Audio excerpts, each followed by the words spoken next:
آپ نے گزشتہ چند دن کے دوران پاکستان سے ملنے والے تیل کے وسیع ذخائر کی خبریں تو سنی ہوں گی، لیکن پاکستانیوں کے لیے ایک اور خوشخبری ہے۔ پاکستان کی زمین سے صرف تیل کے یہ وسیع ذخائر ہی نہیں ملیں گے، بلکہ اس کے ساتھ ساتھ ایل پی جی، تارکول اور ڈیزل کا خزانہ بھی پاکستان کے حصے میں آئے گا۔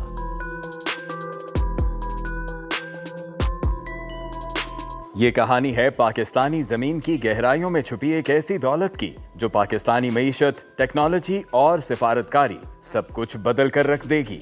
ہم بات کر رہے ہیں خام تیل یعنی کروڈ آئل کی، جس کے وسیع ذخائر پاکستانی زمین اور سمندروں میں چھپے ہوئے ہیں، اور جب یہ ذخائر زمین سے نکالے جائیں گے تو ان کے ساتھ ساتھ پاکستان کو تیل کی مصنوعات کا ایک ایسا خزانہ ملے گا جو پاکستان کی قسمت بدل دے گا۔ جب زمین سے تیل نکالا جاتا ہے تو یہ ایک گاڑھا، کچا اور سیاہ مایع ہوتا ہے جس کی خوشبو تیز، ساخت پیچیدہ اور شکل غیر متعین ہوتی ہے۔ لیکن سوال یہ ہے کہ زمین سے نکلنے والے خام تیل میں کیا کیا شامل ہوتا ہے؟ تو اس کا جواب یہ ہے کہ خام تیل صرف ایک چیز نہیں بلکہ درجنوں کیمیکل کمپاؤنڈز اور ہائیڈرو کاربنز کا مرکب ہے، جن میں الکینز، سائکلو الکینز، ایرومیٹکس، سلفر، نائٹروجن اور آکسیجن والے مرکبات، پانی، نمک اور مٹی جیسے آلودہ اجزاء بھی شامل ہوتے ہیں۔ جب زمین سے خام تیل نکالا جاتا ہے تو یہ خود کارآمد نہیں ہوتا، اسے قابل استعمال بنانے کے لیے ریفائنری کے ایک پیچیدہ مگر شاندار سائنسی عمل سے گزرنا پڑتا ہے۔ ریفائنری میں خام تیل کو مختلف درجات پر گرم کر کے اس کے اجزاء کو الگ کیا جاتا ہے اور اس عمل کو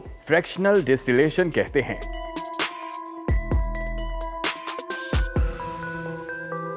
ریفائنری میں خام تیل کو 350 سے 400 ڈگری سینٹی گریڈ تک گرم کیا جاتا ہے، اور جیسے جیسے درجہ حرارت کم ہوتا جاتا ہے ویسے ویسے اس سے مختلف مصنوعات الگ ہوتی جاتی ہیں۔ اب سوال یہ پیدا ہوتا ہے کہ جب خام تیل کو صاف کیا جاتا ہے تو اس سے کیا کیا نکلتا ہے؟ تو اس کا جواب ہے کہ خام تیل یعنی کروڈ آئل ریئننگ کے عمل سے گزرتا ہے تو اس سے سب سے پہلے ایل پی جی حاصل ہوتی ہے۔ ایل پی جی وہ گیس ہے جو ریفائنری کے سب سے اوپر کے حصے میں بنتی ہے۔ ایل پی جی کو پاکستان میں گھریلو یا کمرشل سلنڈرز میں بھر کر گھروں میں کھانا پکانے یا انڈسٹریل کاموں کے لیے استعمال کیا جاتا ہے۔ پاکستان اپنی گھریلو اور صنعتی ضروریات پوری کرنے کے لیے ایل پی جی درآمد کرتا ہے، جس کی قیمت ڈالرز میں ادا کرنی پڑتی ہے۔ پاکستان سے یہ خزانہ نکلنے کے بعد ایل پی جی درآمد کرنے کی ضرورت ختم ہو جائے گی اور پاکستانی مارکیٹ میں اس کی قیمت بھی بہت نیچے آ جائے گی۔ خام تیل کی صفائی کے دوران حاصل ہونے والی دوسری پروڈکٹ پیٹرول ہے، جو گاڑیوں اور صنعتوں میں بڑی مقدار میں استعمال ہونے والا سب سے عام ایندھن ہے۔ تیل کے وافر ذخائر ملنے سے پاکستان میں پیٹرول کی قیمتیں بہت کم ہو جائیں گی اور ڈالرز کی صورت میں تیل کی درآمد پر کیے جانے والے اخراجات بھی ختم ہو جائیں گے۔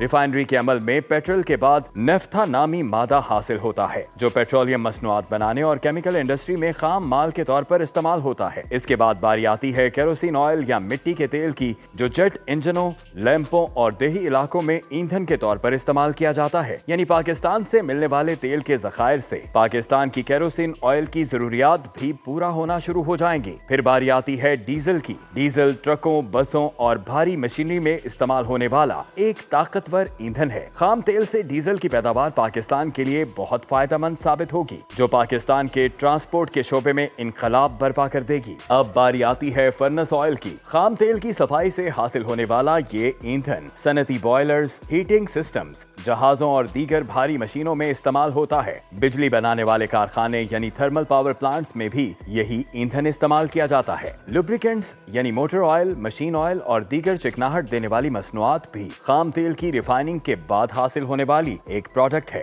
یہ موٹر آئل موٹر سائیکلوں، گاڑیوں اور ٹرانسپورٹ میں بطور انجن آئل استعمال ہوتے ہیں۔ بیٹومین یا اسفالٹ یا تارکول، یہ گاڑھا سیال مادہ بھی تیل کی صفائی کے بعد حاصل ہوتا ہے، جو سڑکیں بنانے میں استعمال ہوتا ہے۔ اب باری آتی ہے پیٹرولیم کوک کی، جو بجلی گھروں اور اسٹیل انڈسٹری میں بطور ایندھن استعمال ہوتا ہے۔ ان کے علاوہ ریفائنری کے مختلف مراحل میں کیمیائی طور پر تبدیلیاں کر کے مزید مصنوعات بھی تیار کی جاتی ہیں، جس میں پلاسٹک، سنتھیٹک فائبر،